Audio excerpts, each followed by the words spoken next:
Hi, welcome to another video.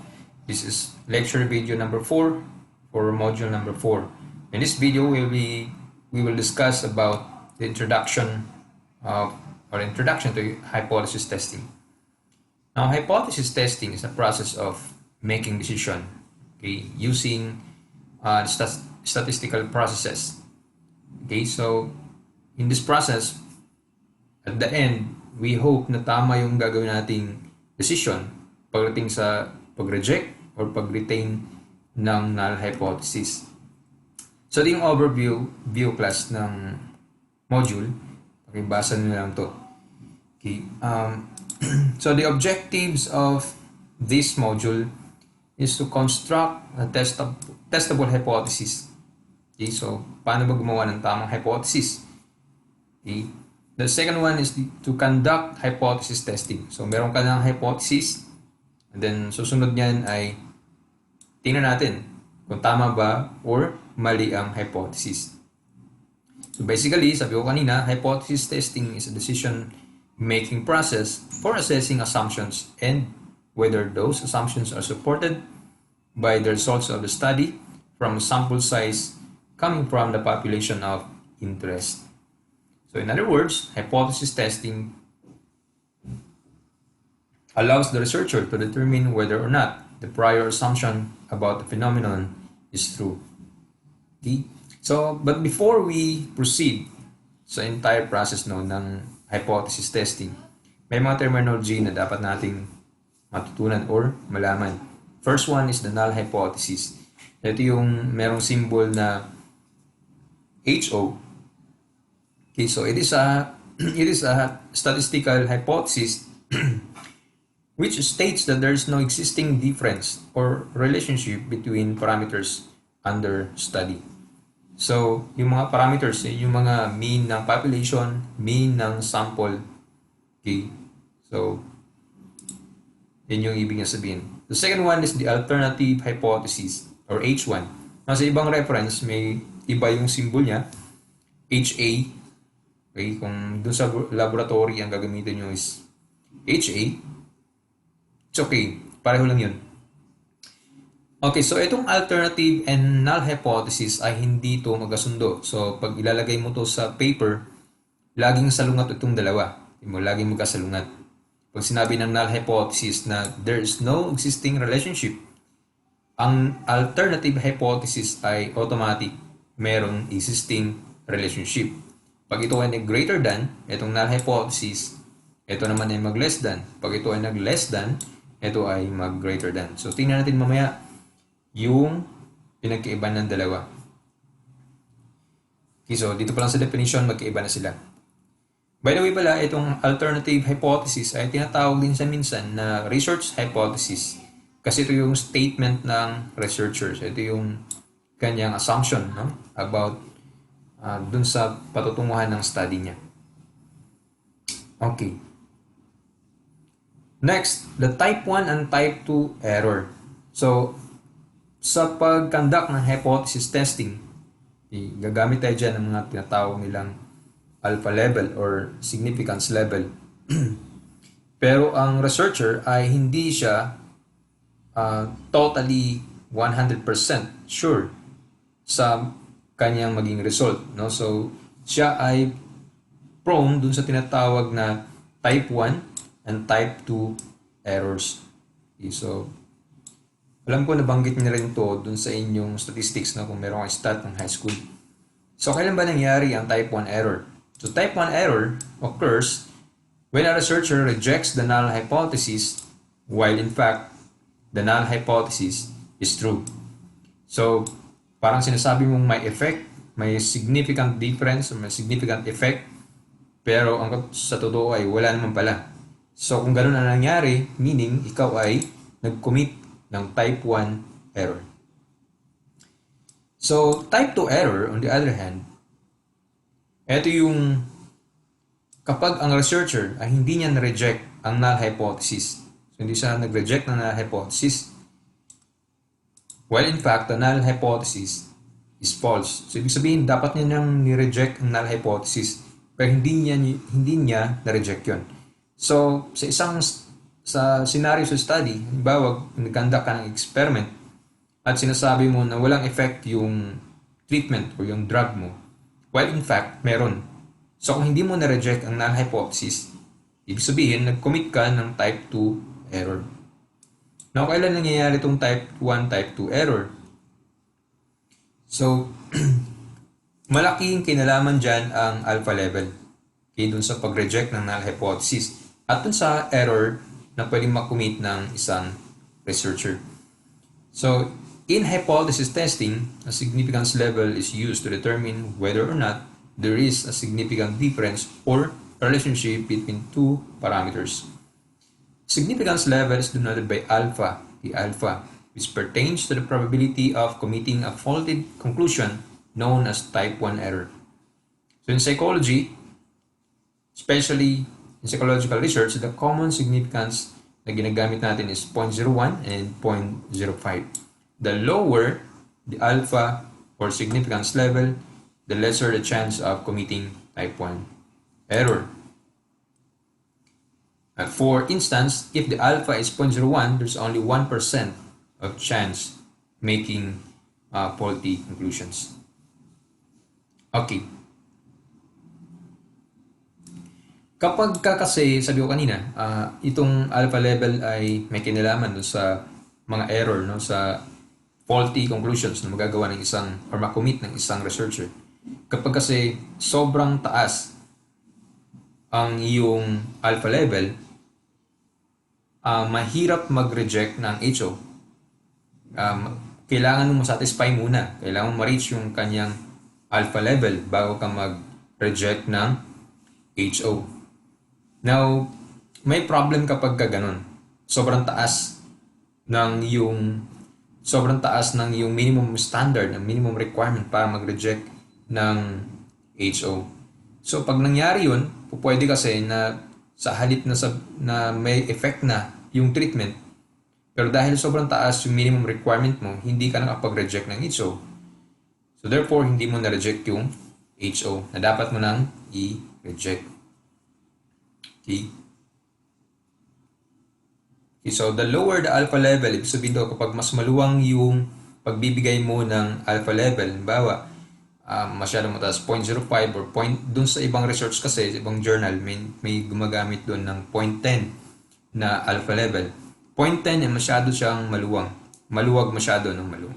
Maluwag masyado sa pagre-reject ng HO.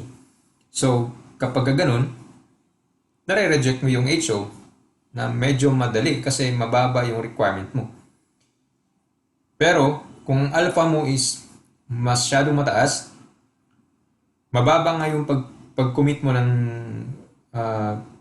mababa nga yung chance na mali yung nagagawa mong decision. Kaya lang, may problem doon kasi minsan, sobrang higpit mo, dapat mo na sanang i-reject. Hindi mo pa ni-reject dahil sobrang taas nga yung nilagay mo na ano. So, kapag ganun, type B error naman or type 2 error ang makukommit ng isang researcher. So, you fail to reject the null hypothesis while in fact, the null hypothesis is false. So, nangyari yun kapag sobrang taas ng iyong sinet na alpha level. Kasi minsan meron pang 0.001. Sobrang taas yun. Okay? So, sa lahat ng yan ay merong mga consequences. So, as a researcher, kailangan mong i-balance yan. Okay, next. The critical value indicates a certain point in the distribution. Now, itong alpha level, ay ito rin yung tinatawag na critical value. No? So, i-convert lang, hanapin lang yung corresponding z-score niyan. Halimbawa ng 1%, hanapin yung z-score sa normal distribution table para makita mo yung critical value. Then, pag makita mo yung critical value, alam mo na ngayon kung kailan ka magre-reject ng HO. So, the critical region aids the researcher to determine whether a significant difference exists between the parameters and the null hypothesis. Should be whether significant differences exist between the parameters and the null hypothesis of the study. And then the critical region can be found on either side of distribution. Ito ay depende, no, dun sa klase ng test na gagamitin mo. So, meron kasing tinatawag na one-tailed test, may two-tailed test. So, kung one-tailed dito, ang rejection region ay nasa either sa kaliwa or sa kanan. Depende yan sa direction ng alternative hypothesis. So, for instance, sabi dito, this depends on whether the test is one-tailed or two-tailed. For instance, in a left-tailed test, an alpha of 0.01 has the critical value of negative 2.33 kasi nasa left side siya. Kung nasa right side ito ay 2.33. Okay? So, mamaya makikita natin yan kung paano i-apply siya. Okay, so yung sinasabi niya dun, dito na 2.33. Positive kasi nasa right side. And therefore, all left-tailed tests have negative critical values. At yung nasa positive naman ay yung nasa right side naman, right tail test ay mga positive naman. Okay. Now, ito yung madalas na ginagamit na alpha level, 0.05 and 0.01 sa mga research. So ako madalas ginagamit ko lang itong 0.05. Now, kung one-tailed siya, so nakalagay dito, one-tailed, ang kanyang critical value ay, yung z-score niya, ang z-value niya ay 1.64 sa kanan. Okay? Now, since ito ay one-tailed lang sa right, so ang kanyang z-value ay 1.64. Kapag nag-two-tailed na, ang two-tailed kasi, yung alpha level ay hahatiin sa half, sa dalawa. So, tandaan nyo na, kapag two-tailed ang test, hahatiin sa dalawa. Or hahatiin niya, divide by 2 ang ating alpha level. So, in this case, dito sa graph na to, kapag ka nag-two-tailed ang 0.05, ang kalahati ng 0.05 is 0.025. Okay, sa two-tailed. So, therefore, ang kanyang critical value ay 1.96 sa kanan. Half. By the way, pag hinati kasi ito, bakit siya hinahati? Kasi hahatiin niyan sa dalawa yung rejection region. So, dalawa na itong magiging critical value niya. 1.96 and negative 1.96. So, dalawa.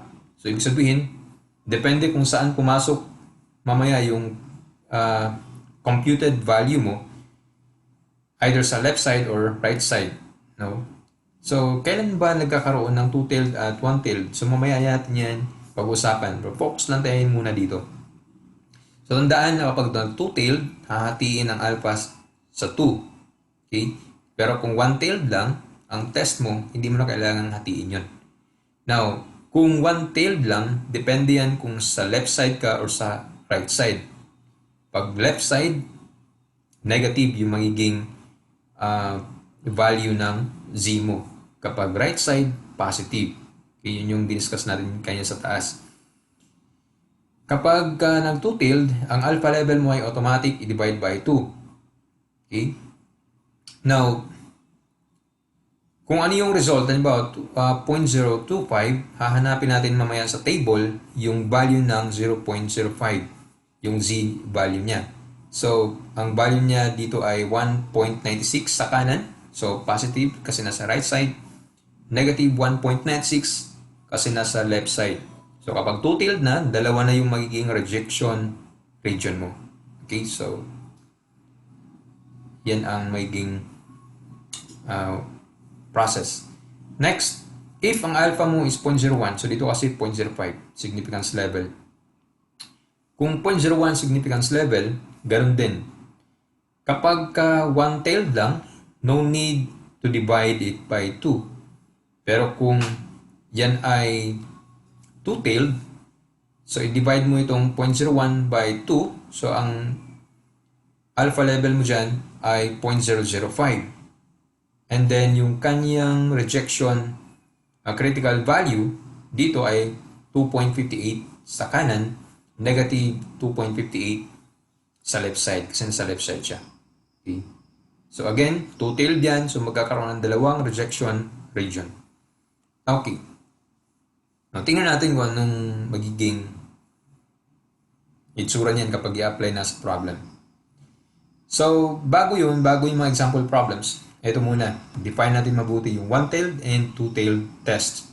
So, in hypothesis testing, there are two main procedures in terms of determining which side, left or right, of the distribution to be considered when rejecting the null hypothesis, one-tailed and two-tailed tests.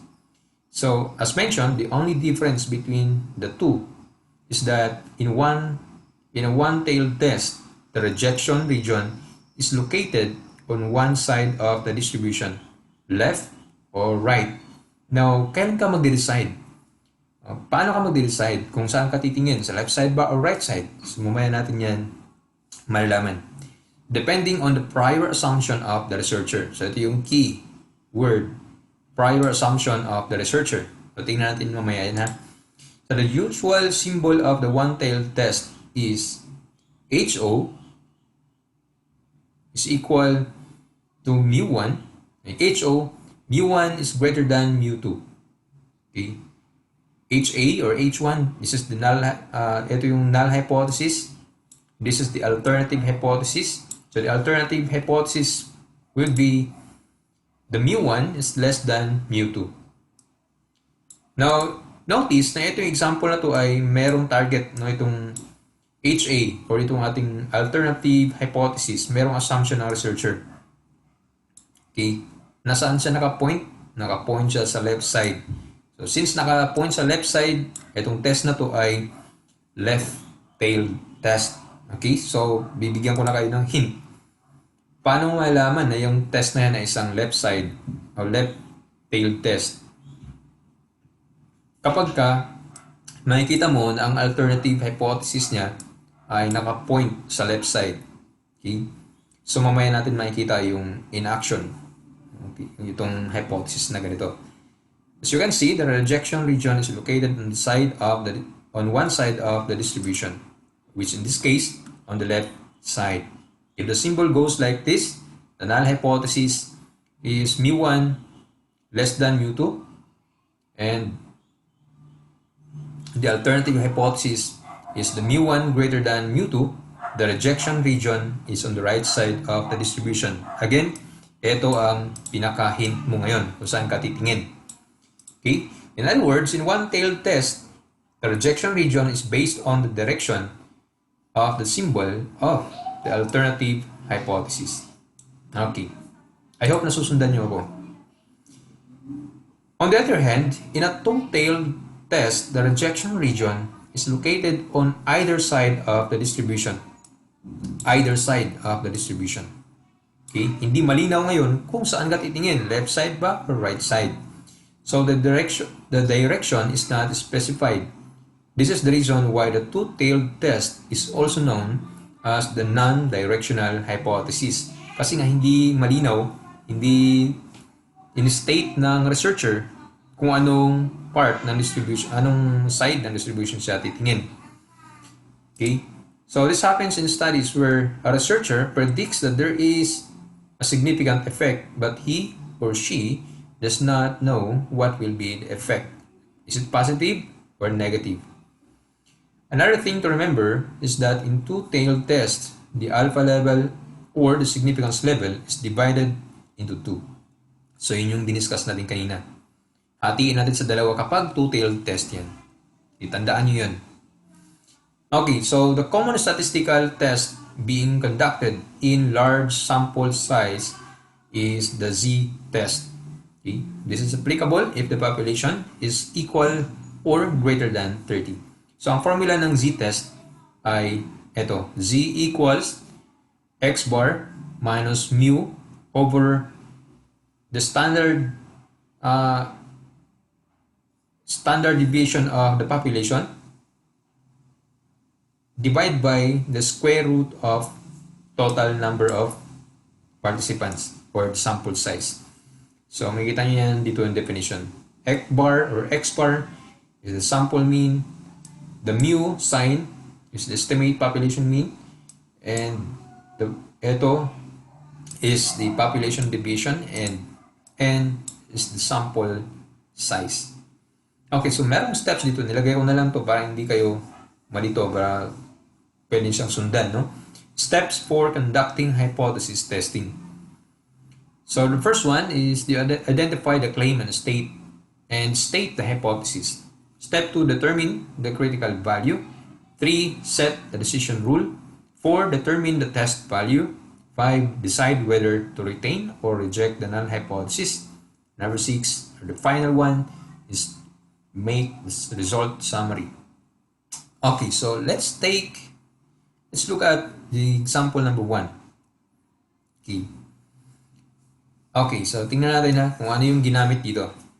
Now, let's work on one sample problem using one-tailed test. One-tailed test. Left-tailed test, so naka-specify siya.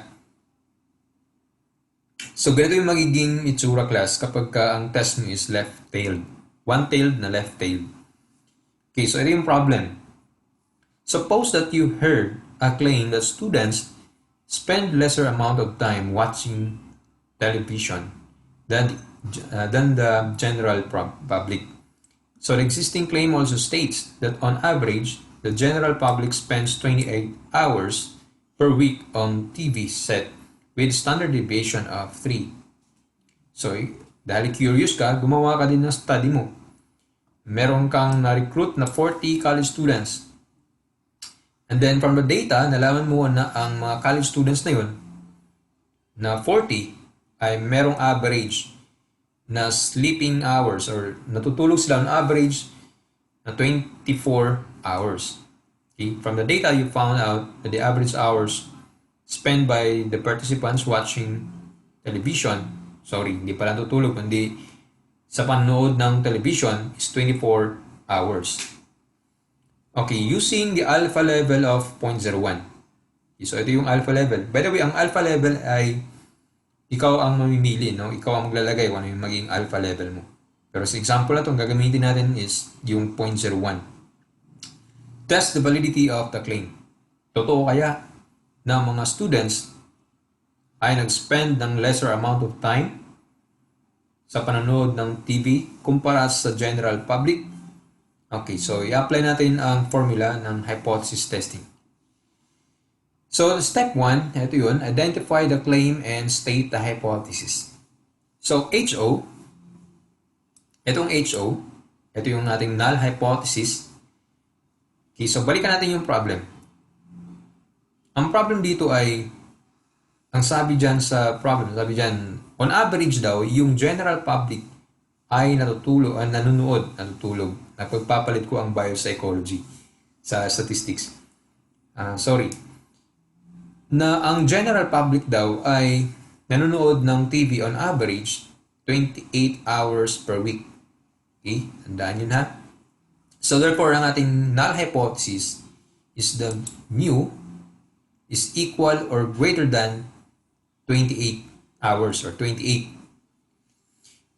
While sa ating alternative hypothesis, okay, kasi may claim class. Okay.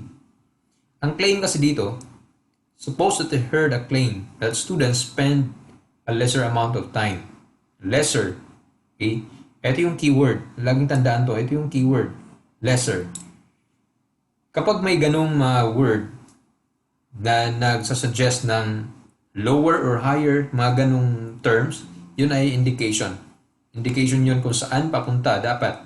Para siyang key, para siyang hint kung saan papunta dapat ang alternative hypothesis.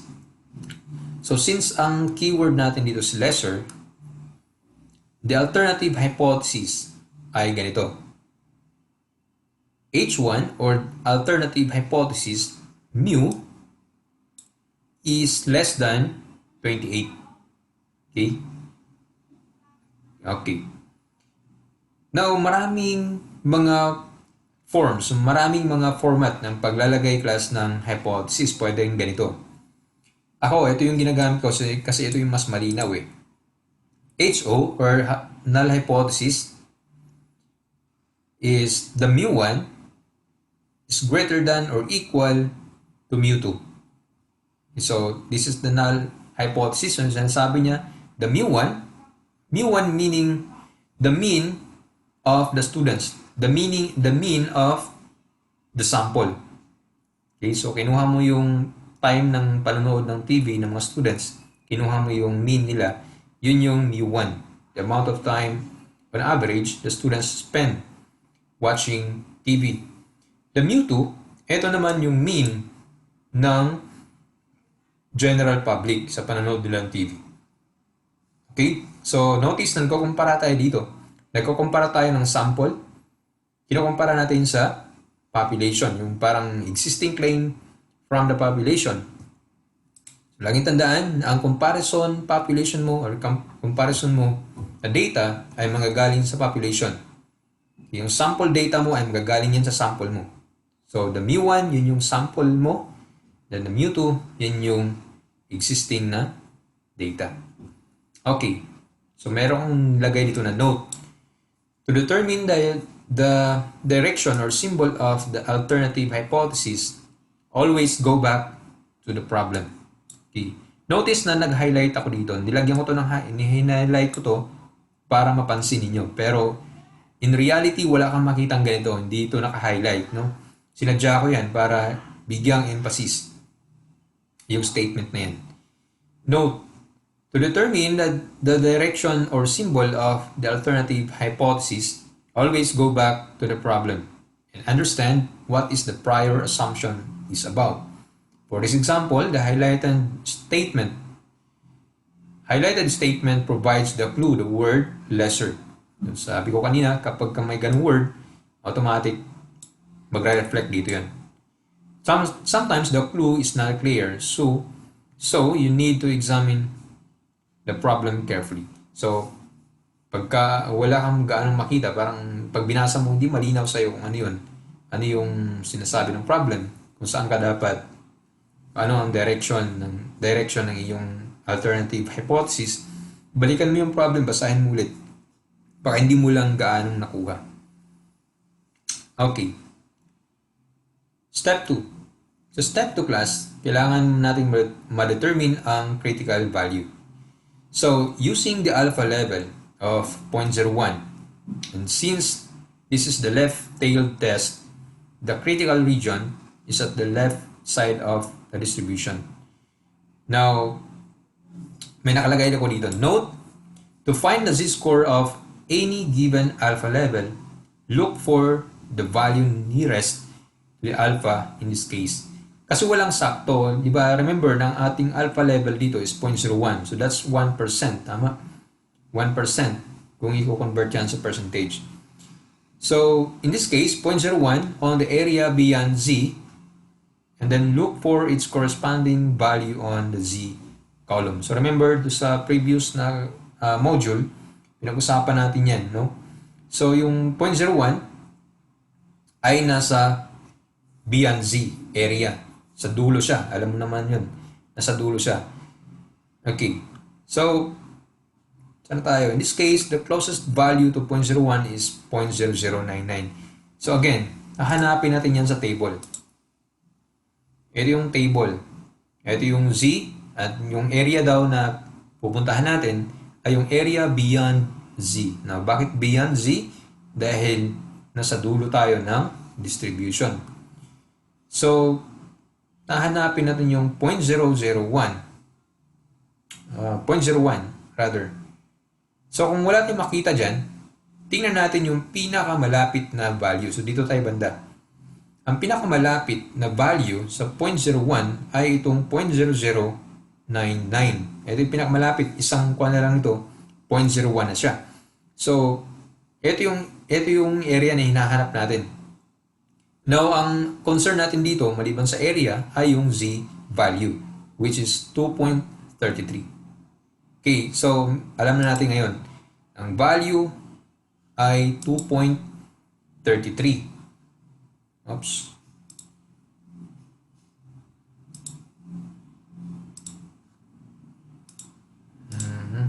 Okay, so ang value ay 2.33. Kaya lang, ang ating alternative hypothesis is sa left side. So, ito yung left-tailed test kasi. So, therefore, itong 2.33 na to ay magiging negative siya. So, negative. Ito na ang magiging critical value natin. Okay, tandaan to ha. Itong critical value, ito ngayon ang magsaset kung kailan ka magre-reject at kailan ka hindi magre-reject ng null hypothesis. So, ito yung pinaka-minimum requirement. Okay. So, since nasa left side, negative siya. Now, set the decision rule. So, sasabihin mo sa decision rule na only reject HO or only reject the null hypothesis if the test value is less than z equals negative 2.33. So, yung sabi natin kanina na hindi ka dapat mag-reject ng null hypothesis kung hindi yan lumagpas sa critical value mo. Okay, so ang critical value natin ay negative 2.33. So, kung ang obtained na t value o yung z value ay hindi lumagpas or hindi ito mas maliit compared sa negative 2.33, hindi ka magre-reject ng HO mo. Okay, so yun yung dapat tandaan ha. Step 4. Magko-compute muna tayo. Titingnan natin ngayon kung yung obtained na value natin ay sapat na para mag-reject or hindi mag-reject ng null hypothesis. So, pag nag-compute tayo dyan, gamit ang formula kanina, ito yung magiging, pasensya na hindi ko siya na pababang ganun. Kasi hindi ko magawa dito sa Word, no? So, ganito na lang naging format niya. So, since ang ating formula, balikan natin, is x bar or x bar minus mu. So, ibig sabihin, the mean of the sample minus the mean of the population. So, meron tayong sample kanina. Yung sa students, on average daw, ay nanonood sila ng TV 24 hours per week. And then, yung general public naman ay 28 hours per week. And then, so 24 minus 28 divide by the standard deviation of the population, which is 3. And then divide by the square root of the n or the sample size. So, alam natin na 40 students yung sumali dun sa study. So, kukunin natin ang square root ng 40. Okay? Saka natin i-divide sa 3. So, 3 divided by the square root of 40. And then, kukunin natin yung difference ng dalawa, saka tayo mag-divide. So, bahala kayo kung anong gagawin nyo. Basta ang sagot niyan ay negative 8.43. Okay. So, try nyo nang i-solve. Okay. Lalo pag sa mga may calculator. Pag wala kang calculator, pwede mong gamitin ang Excel. Okay. So, walang problema kahit wala kang calculator. Again, ang ating z value ay negative 8.43. Okay, na remember, meron tayong decision rule kanina na only reject HO if the test value is less than z equals negative 2.33. Okay? So, para maliwanagan tayo, mag-draw tayo ng normal distribution. So, kunwari lang perfect ito. So, pasensya na, ginawa ko ito sa Paint. Kaya medyo hindi siya ganun kaganda. Pero, naiintindihan naman natin. Okay, so nilagay natin dito yung critical value. Ang critical value natin kanina, ayon sa sinet natin na alpha level na 0.01, ay negative 2.33. So, kung ito yung distribution, normal distribution, ito ang negative 2.33. Ito yung critical value. Ibig sabihin, ito yung pinaka-minimum requirement natin bago tayo magre-reject o sa pagre-reject ng HO. So, negative 2.33, the critical value. Ang test value natin, ibig sabihin yung value na nakuha natin, based dun sa mga parameters na tinignan natin o in-input natin sa formula, ang ating, hindi ko nalagyan ng label, pero ang ating test value, ito, negative 8.43, ay pumasok dito sa shaded area. Itong shaded area nito, class, itong may itim na to, ito yung rejection region na sinasabi. Now, kapag ang value, test value na na-compute mo, is pumasok dito sa shaded area o sa rejection region, automatic, magre-reject ka ng HO. Okay? Tandaan nyo na, kapag pumasok ang test value dito sa critical, lumagpas sa critical value at pumasok dito sa rejection region, ang yung test value, magre-reject tayo ng HO. Okay. Okay, I hope nasundan nyo ako. Then, step 5, dito na tayo magde-decide ngayon kung magre-reject ba tayo o hindi. So, sinabi ko na kanina na dapat tayo mag-reject ng HO. As you can see, the test value is negative 8.43, less than the critical value of negative 2.33, and falls in the rejection region. Therefore, the null hypothesis should be rejected. Okay? So, may note ulit. If the test value is greater than negative 2.33, do not reject the null hypothesis. So, greater than meaning, hindi ka umabot dito sa negative 2.33. Kung greater than 2.33, dito ka banda. Okay? Remember, ito ay negative. So, dito ka banda. So, kung dito ka banda, wala ka dito sa rejection region, hindi pa sapat yun para i-reject mo ang null hypothesis. So, hindi ka nag-reject ng null hypothesis, ano ang ibig sabihin? Walang significant difference. In this case, nag-reject tayo ng hypothesis, ang null hypothesis natin, ibig sabihin na merong significant difference. Difference ng alin? Difference ng mean ng sample at mean ng population. In other words, malaki ang pinagkaiba ng haba ng panonood ng TV ng mga students sa haba ng panonood ng mga adult or nasa general public. So, yun yung ibig niya sabihin. Okay, so step 6, make a result summary. So, anong pang sasabihin natin? The result provides evidence to support the existing claim that students or college students spend less amount of time watching television than the general public. Okay? Okay. Now, example number 2. So, kung manotice nito, isa lang ang example dito, pero in-apply ko yung tatlong klase ng yung isang left side, ito yung left side yung nauna. Yung sumunod na example number 2, ang gagamitin natin ito is yung right-tailed test naman. Pero similar na example, similar na problem. Pero magkaiba sila sa assumption. Okay, so tingnan natin.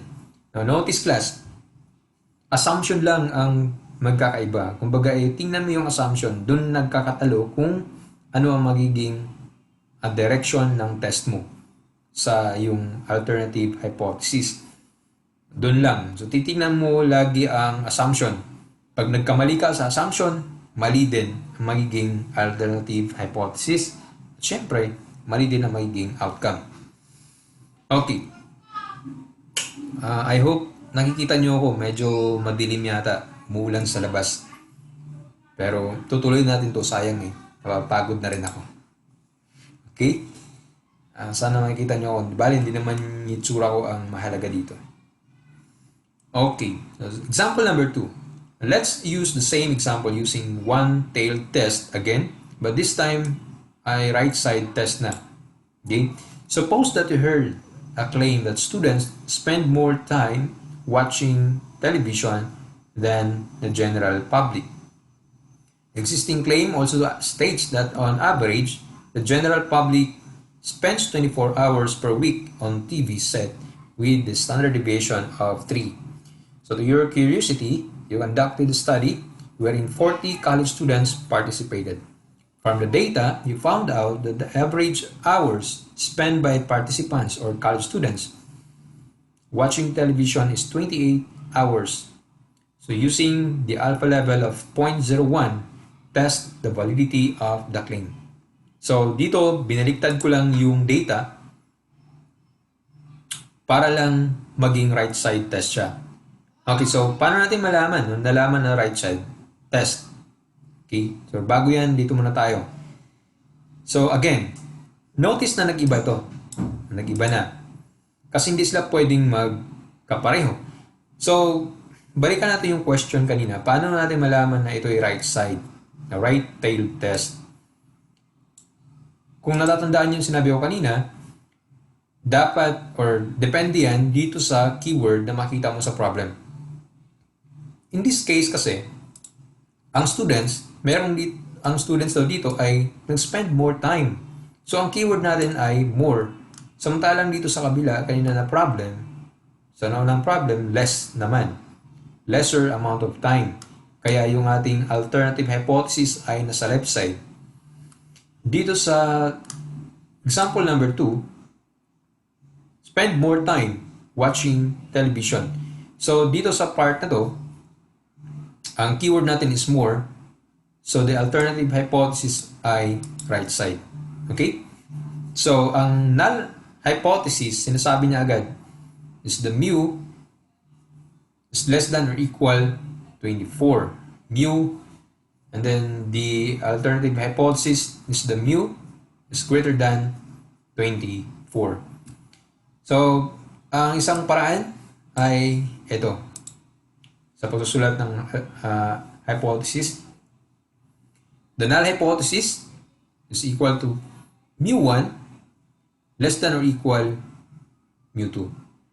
Alternative is mu1 is greater than mu2.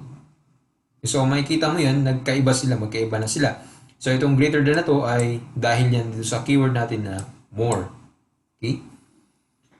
Okay. So, again, ganun pa rin siya, the amount of time the students spend watching TV, and the mu2, amount of time the general public spent watching TV. Okay, so note, so ganun din, to determine the direction or symbol of the alternative hypothesis, go back to the problem. So, ang keyword natin dyan is more. Step 2, determine the critical value. So, ganun pa rin, using the same alpha, ganun yung process kanina, hanapin natin yun. Hanapin natin yung pinakamalapit na alpha, pinakamalapit na area sa 0.01. So, ito yun. So, ang ating z ay 2.33. Now, dito kasi, dahil right-tiled test na to, ang magiging z value niya is positive na. So, positive 2.33. So, magkaiba lang sila sa symbol. Okay. Ang sign kanina negative kasi ang ating alternative hypothesis is less than. Ito, kaya negative siya. So, tandaan nyo yan. Okay. Then, kinompute na natin. So, ang ating decision rule ay reject HO if the test value is greater than z equals 2.33. Okay, bakit nag-greater than tayo? Kasi ang symbol natin dito is greater than. So, ang ating rejection region ngayon ay nasa right side. So, draw the normal curve. So, ito yun. Ang normal curve. Now, pag kinompute natin siya, kanina negative tayo. Negative 8.43. Kasi nag-minus tayo ng 24, 28. Ngayon naman baliktad. Ang 24, minus natin yan sa 28. Kaya nag-positive na siya. So, positive 8.43. Now, ang ating critical value ay 2.33. So, mula dito, pa kanan na yan, ayan yun ang ating rejection region. Now, again, kapag ang test value mo ay pumasok sa shaded area na to, yung tinatawag na rejection region, mag-reject tayo ng null hypothesis. So in this case, masyado siyang nakapasok dito sa ating rejection region. So therefore, magre-reject tayo ng null hypothesis. If hindi pumasok dito, halimbawa, nandito siya banda, okay, 1 point something lang, hindi siya na umabot sa 2.33. So therefore, hindi tayo magre-reject ng null hypothesis. Okay? So as you can see, ang test value natin ay 8.43. So lumagpas siya sa critical value ng 2.33. Therefore, we reject the null hypothesis. Now note ulit, if the test value is less than 2.33, do not reject the null hypothesis. Okay? So always remember. Then, make a result summary. So ang summary natin dyan ay the result provides evidence to support the existing claim that college students spend more time watching television than the general public. Okay, so nakadalawa na tayo, left at isang right-tailed test. Now, example number 3, dito naman ay apply natin ang non-directional hypothesis or yung tinatawag na two-tailed test. Okay, so similar problem pa rin. Binago ko lang ang assumption. Okay, example number 3. So, subukan natin gamitin ang two-tailed test. Suppose that you heard a claim that the time spent on TV greatly differs between students and the general public. Notice class, na walang word dito na sasabing less than or higher than, greater than, positive or negative. Ang sabi lang niya ay magkaiba ang TV o watching time ng students sa mga general public or mga adult. Hindi natin alam ngayon kung mababa ba o alin sa kanila ang mas mababa, alin sa kanila ang mas mataas, hindi natin alam. So, therefore, ang ating test ay non-directional. So, kung non-directional siya, alam natin na ang alpha level natin ay automatic. Magiging 2. Hatiin natin yan sa 2. Kaya yung rejection region natin ay nasa magkabilang dulo ng ating distribution. Okay, pero bago tayo pumunta doon, ito muna. Similar lang problem. Parehong-pareho yan. 40 students din, 28 hours pa rin yung ating nasa students o ating sample, and then ang alpha level is 0.01 pa rin. Okay, the first step is to identify the claim and state the hypothesis. So ito yung magiging hypothesis. Notice na magkaiba na siya. Hindi na to greater than or less than. Okay? Ito ay equal or not equal. Pero sabi ko nga, ito yung pinakamadalas kong ginagamit. So, ang ating null hypothesis is the mu1 is equal mu2. So, ibig sabihin, yung time ng panonood daw ng mga students ay pareho lang sa time ng panonood ng TV ng general public. Pero yung ating ating alternative hypothesis, sinasabi niya na ang mu1 is not equal mu2. Ibig sabihin, yung time na panonood ng TV ng mga students ay magkaiba yan. Or kaiba yan, hindi yan equal sa time on average sa panonood ng TV ng general public. Okay? So, yun yung magiging statement ng hypothesis. Kapag ang hypothesis ay two-tailed. Okay? Equal or not equal. Okay. To determine the direction or symbol of the alternative hypothesis, you go back to the problem and understand what is the prior assumption is about. For this example, the highlighted statement does not provide a clue about the direction of the rejection region. Therefore, it could be on either side of the distribution. Step 2. Determine the critical value.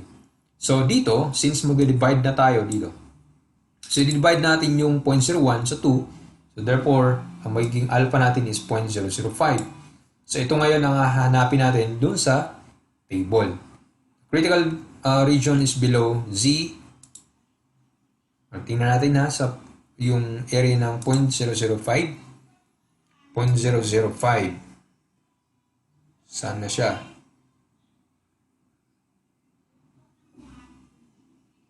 So ito yung malapit sa 0.005, 2.58. Ang Z niya is 2.58. Okay. Now, remember, hinati natin yung alpha level. So, both sides ngayon ng distribution ay nagkakaroon ng rejection region. So, in this case, ang critical value is below Z, negative 2.58 sa left side, and greater than or equal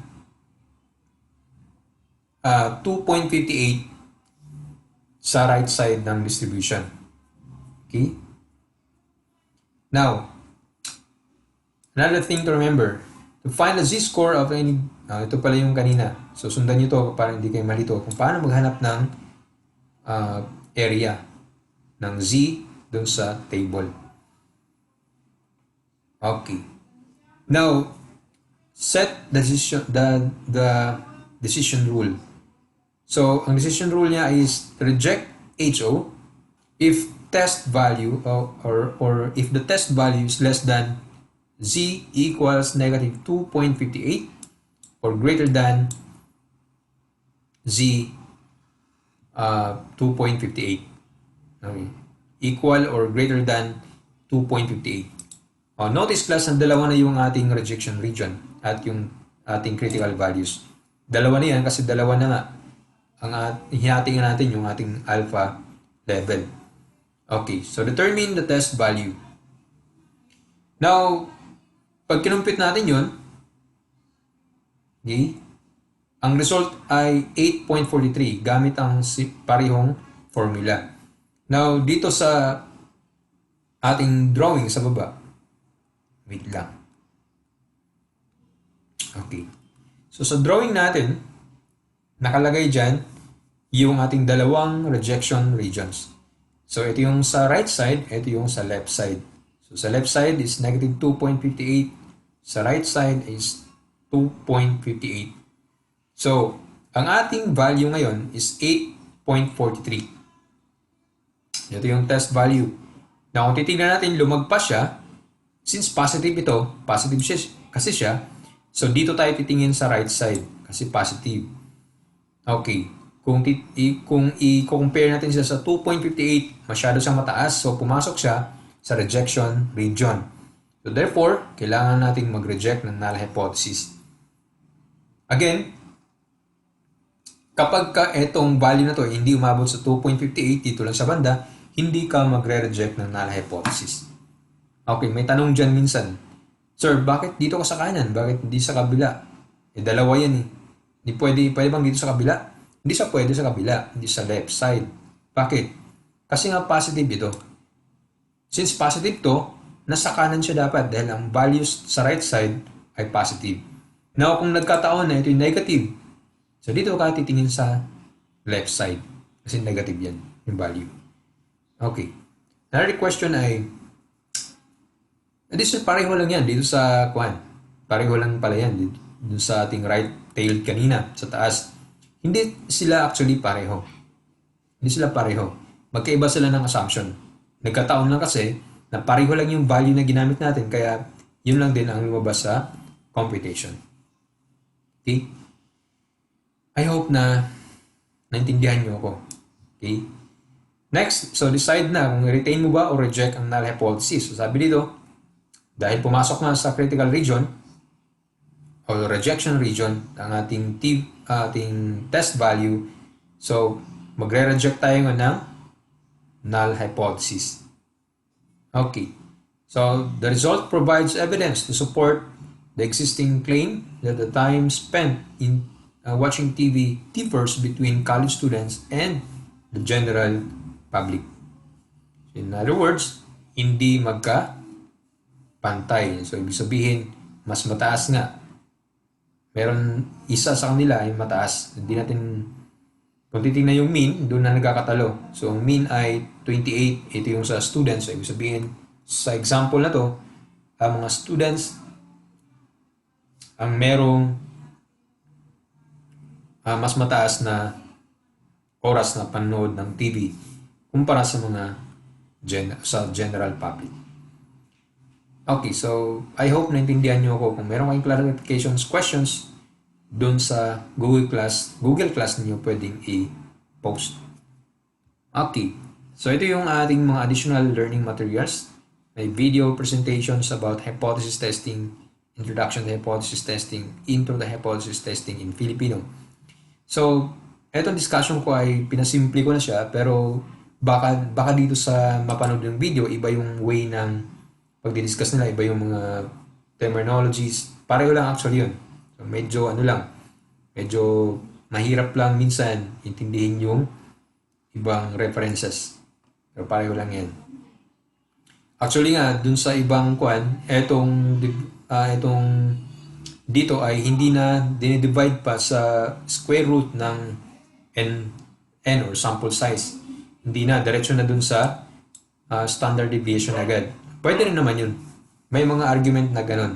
Pero ang ginagamit ko ay ito kasi nakikita ko na madalas itong ginagamit. Baka sa laboratory ito yung gagamitin yung formula para hindi na kayo malito. Okay, and then meron din mga journal articles dyan, hypothesis testing, and then mga online resources. Okay, so module quiz number 4, ito yung quiz ninyo, tingnan nyo na lang to. So may example problem dito, sagutan nyo to. So ang quiz na to ay 30 point, ito yung rubrics niya. So kung tama yung hypothesis mo, that's 5 points. Tama ang critical value, 5 points. Tama ang decision rule, 5 points. Tama ang na-compute mo na test value, that's 5 points. Tama ang decision mo, pag-reject or retain null hypothesis, that's another 5 points. And result summary, 5 points. Okay? So I hope naintindihan nyo ako. Again, kung may questions kayo or clarifications, send nyo lang sa ating Google Classroom para ma-address natin, masagot ko. Kung kaya kong sagutin. Okay, pero tingnan natin. Okay. So, that's it. Salamat class sa panonood. Always stay safe. Always be happy. I never say goodbye, but I say ingat, smile palagi. See you in the next video.